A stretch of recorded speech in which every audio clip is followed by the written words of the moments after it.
Hi. Recently I've been reading Plato's Republic, which is basically a dialogue by Socrates on the perfect republic and ideas of justice and the soul and everything like that. My brother had introduced me to it, and I found a lot of wisdom in this book, a lot of wisdom and insight, and that was very profound to me that I didn't expect to find studying the Greek philosophy that really paralleled with a lot of what I've seen in my studies of Eastern tradition. So the first thing I wanted to talk about today that comes out of Plato's Republic is what many people are familiar with or maybe have heard of. It's called the Allegory of the Cave. And the idea behind the Allegory of the Cave is that there's this group of prisoners or people that have been chained up in this cave against a wall for their entire lives. And all that they can see is this cave wall, right? And there's images, shadow images on the wall from people that are behind them, and they're carrying different objects and talking and stuff like that, but all they see is the reflection of them. They don't see them themselves. There's a fire that illuminates the cave so that they can see the reflection, and they never actually see what's going on in its true form, but they think that's real, because just like anything, if that's all you had ever seen, you would think that's how things looked and that's how things were. So finally somebody escapes or is let out of the cave and is guided upward into the sunlight. So it's sort of an analogy of a soul waking up out of delusion. So the soul thought that everything it's seen in the cave was always real, and then it steps out into the sunlight and it's blinded, it's amazed. I mean, the world is a million times more intricate and beautiful than it ever suspected. So first we'll just break down this section a little bit. So that is the idea of us, our soul, being stuck in materialistic ideas of the world, way of thinking, so constrained, us thinking that that's all there is, the fight for money, power, survival, whatever the case may be. So we think that that's all that there is, and in thinking that, we are enamored and obsessed by it, and finally, as our soul awakens, we get out into the sunlight and we realize, wow, this isn't how I thought it was at all. There's so much more to life. There's so much deeper ways of being. There's so much more love and beauty available. There's a spiritual dimension, to put it simply, that we were not aware of before. So when we get exposed to this way of being, then we want to go tell the other people about it, right? But before we get to that, this man that is exposed to it, it's hard for him to adjust.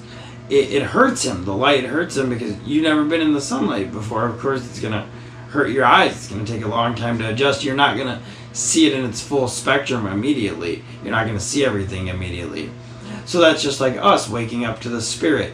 It's going to hurt, and there's going to be a lot of pain because we've never, been so deep into ourselves before. We've never taken a look at ourselves like this. We've never had the light of awareness shine back in on us. So this guy has a lot of pain, and but he realizes it's for the good. He realizes that this is him awakening to his true nature. Now when he goes back into the den, back into the cave, which is natural, say like a being like Buddha or like Christ, and they wake up and they're like, wow, this isn't how everybody thought it was at all. I'm going to go tell all these people because they're suffering really bad and maybe I could help them. So he comes back and he's like, hey guys, it's not how you guys thought it was at all. It's not just this cave, but the people in the cave are so obsessed with their way of thinking and being, they think that he's crazy and they think that he's evil and wrong, and they think, why would I want to leave this cave?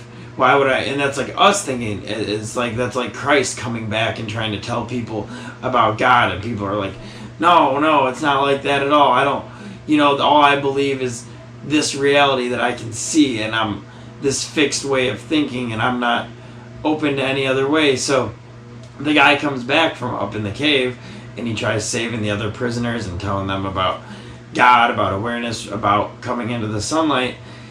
And not only don't they want to come, and this is really interesting, is where it comes to an analogy similar to Christ. They think he's evil and a tyrant for telling them that, and if it's up to them, they want to bind him up, to imprison him, to do him harm, because that's blasphemous to their way of life. And that parallels so closely with Jesus, because it wasn't the typical conventions of the Pharisees in that time, the religious leaders and the people. And of course, some people understood him and woke up, but those that didn't, he was a threat to them. And they're like, no, we're going to hang him and be done with this, because this is a threat to our existing model. So the allegory of the cave I thought was so powerful, because it was basically showing the process of awakening and how profound and how painful it can be, and also how it could be tough to share about it with others, how others might not want or be ready to understand, because although the cave is seen so constricting, so narrowing, such vast suffering compared to the openness of the sunlight, the people are comfortable in the cave, so they don't want to leave. So the question you want to ask yourself is, are you in the cave? And are you comfortable in the cave? And we all are to some extent. And are we willing to go out into that awareness of the spirit of the sunlight and take that inevitable pain that it's going to bring upon us, but the ultimate satisfaction of the freedom that comes along with that also? So that's the question that you want to ask yourself. And now here's a break with a message from our sponsors. Are you tired of paying too much to H&R Block or others to prepare your tax return? Are you finally done pulling your hairs out over TurboTax or worrying about whether you completed your Form 1040 correctly? Well, worry no longer. With Momcilovic Tax and Accounting, you're in great hands. With over 35 years of experience and over 250 clients to show for, CPA Mile Momcilovic is the accountant you can trust. Straightforward, inexpensive, professional. All it takes is 3 easy steps. Step 1. Email or text us for more information. Step 2. Receive an invite email to load your data. Step 3. Review and sign your returns electronically in a safe and secure way. The best part about it, he can do your taxes and accounting no matter what state you're in. If you want a knowledgeable licensed expert, he's your guy, with tax returns starting at $125 for single filers and $150 for joint filers. You are guaranteed a fair price and excellent service. Stop the worrying and leave it up to the professional. Email Mile at info@momcilovicaccounting.com, text him at 773-578-0996, or go to momcilovicaccounting.com. Website link and contact information can be found in the description below.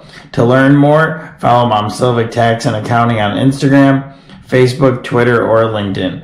Also, if you have any tax or accounting related questions, feel free to contact Mile free of charge. Start your journey of a stress-free tax season today.